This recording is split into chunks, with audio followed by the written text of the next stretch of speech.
Good morning दोस्तों, this is Kadir Siddiqui again and today I am just going to explain you about tenses।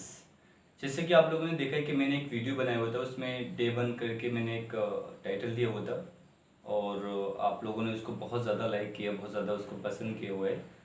अब मैं एक part और बना रहा हूँ जिसमें हम पूरा प्रेजेंट ख़त्म कर देंगे, जिससे आपको एक एक चीज़ आपको समझ में भी आने लगेगी कि एक्चुअली प्रेजेंट इंडेफिनिट तो कंप्लीट हो चुका है, लेकिन आपका जो प्रेजेंट कॉन्टीन्यूअस बचा हुआ है और प्रेजेंट परफेक्ट और प्रेजेंट परफेक्ट कॉन्टीन्यूअस बचा हुआ है, इन तीनों को आज हम कंप्लीट करते हैं।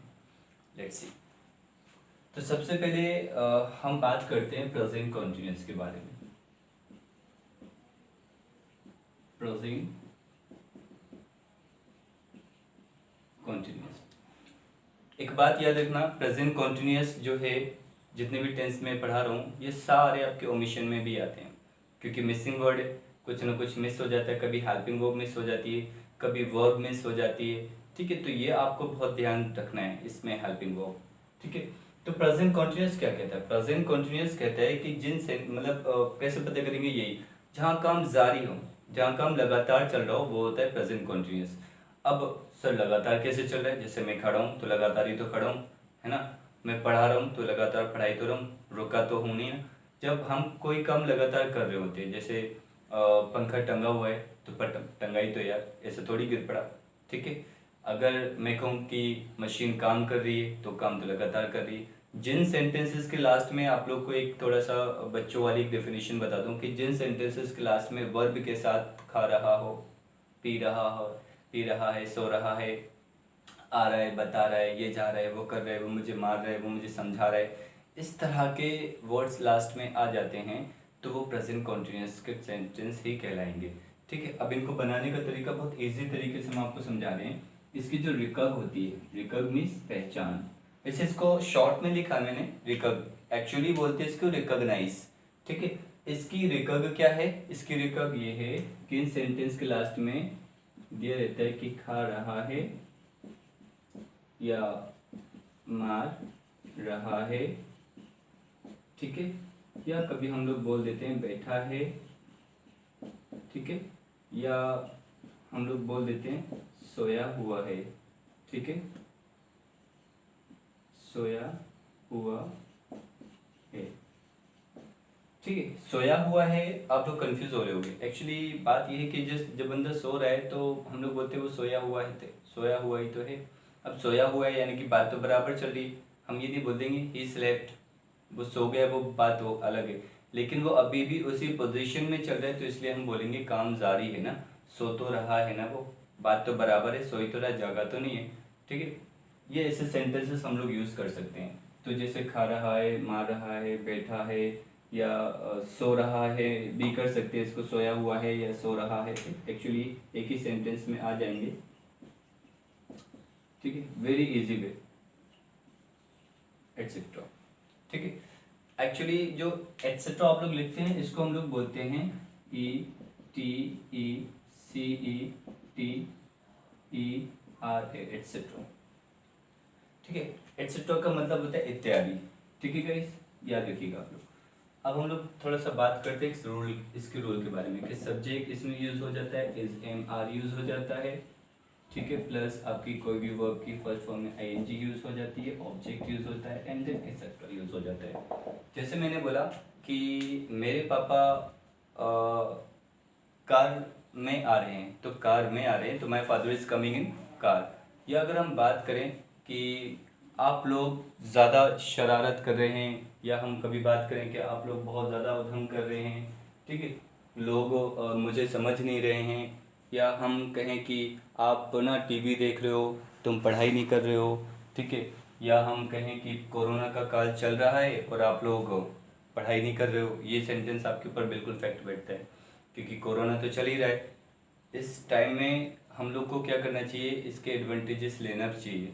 जहाँ हम लोग घर में हैं तो घर में पढ़ाई कर सकते हैं, कोशिश करें जितनी भी ज़्यादा हो सके, मेहनत करें, अपने टीचर से पूछने की कोशिश करें। आपके हर एक टीचर आपको सपोर्ट कर रहे हैं, है ना। तो अगर वो आपको सपोर्ट करें तो आपका फ़र्ज़ बनता है कि आप अपनी टीचर का दिया हुआ काम पूरा कंप्लीट करें। उम्मीद है आप सारा काम करेंगे। वेल, तो ये मैंने कुछ एग्जांपल बताए हुए थे कि अब चलो मैं बात करता हूँ कि आप यहाँ, ठीक है, खड़े हो, आप यहाँ खड़े हो, चलो लेट्स स्टार्ट। आप यहाँ खड़े हो तो कौन खड़ा है? सब्जेक्ट, सब्जेक्ट बोलते हैं यू, तो यू के साथ हम क्या लगा देंगे? Are, you are. खड़े होने को बोलते हैं स्टैंड, ING लगा देंगे, स्टैंडिंग। कहाँ खड़े हो? हेयर, यू स्टैंडिंग है। ठीक है, मैं तुमसे बात कर रहा हूँ तो हम बोल सकते हैं I am talking to you, I am talking to you, मैं तुमसे बात कर रहा हूँ। ठीक है, या हम बात करें कि अभी ना तुम अभी भी यहाँ खड़े हो तो स्टिल यू आर स्टैंडिंग, ये हो जाएगा। या हम बात करें कि नरेंद्र मोदी अभी भाषण दे रहे हैं तो Narendra Modi is delivering speech, हो गया ना। या हम स्पीचिंग भी यूज़ कर सकते हैं कि अगर हम बात करें कि यार वो बंदा आजकल बहुत ही अच्छे से पढ़ा रहे, तो हम बात करेंगे दैट बॉय या दैट कमर। ठीक है, कम मीन्स आना होता है, वो कमर मतलब आने वाला, ठीक है, जो नया बंदा उसको बोलते हैं। तो हम बात करें that Qamar is teaching wonderfully, ठीक है, नाउ अडेज। तो हम ये भी कहते हैं कि आप प्लीज़ डांस कर रहे हो तो यहाँ मत करो, वहाँ मत करो, you are dancing, you are learning, you are going there. ठीक है, very easy word you can just use, but आप लोग इसको समझने की कोशिश करिएगा। अब हम लोग बात कर रहे हैं नेगेटिव में। नेगेटिव में जब हम लोग बात करेंगे तो क्या यूज़ करेंगे? सब्जेक्ट, ठीक है, is, am, are plus not का यूज़ कर देंगे। ठीक है, नॉट का यूज़ करने के बाद कोई भी वर्ब की फर्स्ट फॉर्म में ING यूज़ कर देंगे और ऑब्जेक्ट यूज़ करने के बाद एक्सेट्रा लगा देंगे।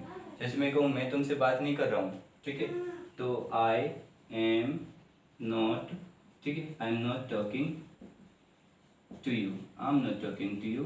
ठीक है, मैं या हम कहें यार आजकल वो अच्छे से बात नहीं कर रहा है, या आजकल वो अच्छे से बात नहीं कर रही है, nowadays she is not talking to me properly. ठीक है, nowadays she is not talking to properly. या हम बात करें कि वो मुझे बहुत परेशान कर रही है। ठीक है, तो कौन परेशान कर रही है? शी इज़, ठीक है, शी इज़। परेशान को क्या बोलते हैं? डिस्टर्ब, लगा दिया डिस्टर्ब। अब आपने देखा है कि जब परेशान नॉट लगा दिया है यहाँ पर मैंने, शी इज़ नॉट, या मैं कहूँ वो मुझे परेशान नहीं करी, नेगेटिव को बनाना तो नेगेटिव में चलते हैं। She is not disturbing me, she is not disturbing me, she is not disturbing me. ठीक है, या सर आजकल आप मुझे कंसंट्रेट नहीं कर रहे हैं। ठीक है, आजकल आप मुझे कंसंट्रेट नहीं कर रहे हैं, तो हम बात करेंगे sir you are not concentrating me. ठीक है, वेरी इजी वे, बहुत ही सिंपल तरीका है, आप लोग इसको लिख लीजिएगा। तो अभी हमने अफर्मेटिव पढ़ा दिया, एक इसका नेगेटिव पढ़ा दिया, यानी कि जो सिंपल सेंटेंस है ये नेगेटिव। अब हम बात करेंगे इंटरोगेटिव के। ठीक है, प्रेजेंट कंटीन्यूअस का इंटरोगेटिव। इंटरोगेटिव में हम लोग को क्या करना है? सबसे पहले हम लोग को लिखना है हेल्पिंग वर्ब। अब हम लोग इनको हेल्पिंग वर्ब बोल लेते हैं, सब्जेक्ट और उसके बाद ING यूज कर लेते हैं, देन ऑब्जेक्ट यूज करते हैं, एटसेट्रा यूज। तो गाइस अब हम बात करते हैं इसके थोड़े से आगे, क्योंकि मैंने आपको बताया था प्रेजेंट कंटीन्यूअस जो हम पढ़ा रहे हैं आपको, प्रेजेंट कंटीन्यूअस का अब हम बात कर रहे हैं इसमें इंटरोगेटिव में। This is being called first type interrogative. ठीक है, कौन सा? फर्स्ट इंटरोगेटिव कहलाता है ये। फर्स्ट इंटरोगेटिव में क्या होता है? जो भी हेल्पिंग वर्ब होंगे वो पहले हम लोग यूज़ कर लेंगे। याद रखिए गाइस, क्या की कोई मतलब, क्या की कोई मीनिंग नहीं होती। क्या अगर आपका सेंटेंस के शुरू में आ रहा है तो उसका मतलब होगा उसकी helping verb, is, am, are. ठीक है, अगर प्रेजेंट कंटीन्यूअस के बारे में बात कर रहे हैं तो वहाँ इज, एम, आर का यूज़ किया जाएगा। लेकिन अगर हम प्रेजेंट इंडेफिनिट के बारे में बात कर रहे होते तो यहाँ डू डज का यूज़ कर लिया जाता है, जैसे कि हमने अपने पिछले वीडियोस में बताया हुआ था। चलिए आगे चलते हैं बिना किसी देरी के। तो ये है आपकी हेल्पिंग वर्ब, और इसको हम लोग बड़े आसान से देखते हैं कि क्या आपके पापा आपको बुला रहे हैं? Question mark. तो इट्स वेरी इजी। सबसे पहले हम लोग देखेंगे कि क्या आप यहाँ पे क्या की कोई मीनिंग नहीं है। यहाँ पर क्या की मीनिंग होगी इसकी हेल्पिंग वर्ब से। तो हेल्पिंग वर्ब आपके पापा तो एक ही होते सभी के, ठीक है। तो यहाँ पर यहाँ आएगा is your father, is your father, singular, is your father.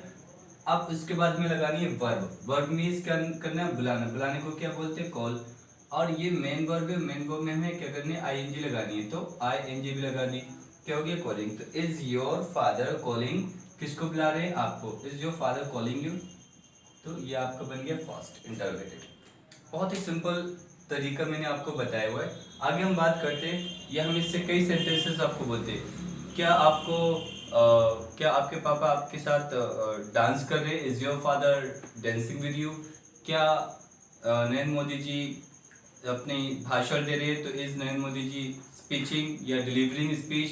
Anything else you can say, that isn't any problem, but that should be related to your present continuous. जैसे मैं कहूँ, क्या आज सर इंग्लिश सिखा रहे, इज सर टीचिंग इंग्लिश, तो सिखाना या पढ़ाना बात एक ही होती है, ठीक है। या हम कहें कि बाहर कोई सब्जी बेच रहा है, तो is someone selling vegetables outside, ठीक है। तो ये सारी आपके प्रेजेंट कॉन्टिन्यूअस का फर्स्ट टाइप इंटरोगेटिव हो जाएगा। यहाँ हम बात करते हैं क्वेश्चन वर्ड, यानी कि डबल इंटरोगेटिव। इसमें भी हम लोग हेल्पिंग वर्ब जो इज ए मारे, इसको हम लोग एक हेल्पिंग वर्ब ही मानेंगे। देन आफ्टर इसके बाद सब्जेक्ट यूज करना, देन कोई भी वर्ब की फर्स्ट फॉर्म में ऑब्जेक्ट, इसके बाद एक्सेट्रा, ये हो गया। वर्ब की फर्स्ट फॉर्म में आईएनजी और ऑब्जेक्ट एक्सेट्रा। अब जैसे मैंने कहा भाई क्या हो रहा है, व्हाट्स हैपनिंग देयर, या मैं कहूँ तुम क्या कर रहे हो वहाँ, what are you doing there, ठीक। आप वहाँ क्यों खड़े हो, why are you standing there. क्या खाना क्या पका रहे हो, what food are you cooking. तो इस तरह से सेंटेंस, जैसे मैं कहूँ कि आप लोग क्यों लड़ रहे हो, तो वाई, उसके बाद आप है तो आर, वाई आर, इसके बाद यू, वाई आर यू हो गया। Why are you fight, ING लगा देंगे, तो वाई आर यू फाइटिंग, ठीक है। वाई आर यू फाइटिंग, आप लोग लड़ क्यों रहे हो, तो फाइटिंग की स्पेलिंग थोड़ा मैं सही कर देता हूँ, FIGHTING, फाइटिंग, क्वेश्चन मार्क, ठीक है। अब अगर हम बात करें कि जैसे मैंने बोल दिया कि मुझे पता है कि तुम्हारे पापा यहाँ क्यों आ रहे हैं, I know that why is your father coming here, ठीक है। या भी कभी कभी बोल देते मैं सब जानता हूँ कि तुम वहाँ क्यों जा रहे हो, I know all that why you are going there, ठीक है। मैं कब झूठ बोल रहा हूँ, when am I telling lie. या अगर हम बात करें कि यार तुम उसको बर्दाश्त कैसे कर रहे हो, how are you bearing him. तो ये सारे क्वेश्चन वर्ड है, ठीक, जिनका हम लोग को पहले यूज करना होता है। जब हम लोग क्वेश्चन वर्ड पहले यूज कर लेंगे, उसके बाद जो भी हेल्पिंग वर्ब होगी वो इज, एम, आर होगी प्रेजेंट कंटिन्यूअस में। उसके बाद आपको सब्जेक्ट यूज करना है, सब्जेक्ट पता कर लीजिएगा सब्जेक्ट कौन है, ठीक है। तो ये रहा हमारा सब एक छोटा सा वीडियो, और इसमें हमने आपको पूरा सिखाया है प्रेजेंट कंटिन्यूअस, ठीक है। प्रेजेंट आपका कंटिन्यूअस हो गया है, और कोशिश तो मैं कर रहा था कि मैं पूरा कंप्लीट करूं, बट वीडियो बहुत ज़्यादा लंबा हो जाएगा, तो मैंने सोचा लेंदी ना हो वीडियो, इसलिए आप लोग को बस इतना ही काफ़ी है। और अगर प्लीज़ प्रेजेंट कंटिन्यूअस में अगर आपको कोई भी प्रॉब्लम हो, प्लीज़ आप मुझे ज़रूर बताइएगा। तब तक के लिए थैंक यू।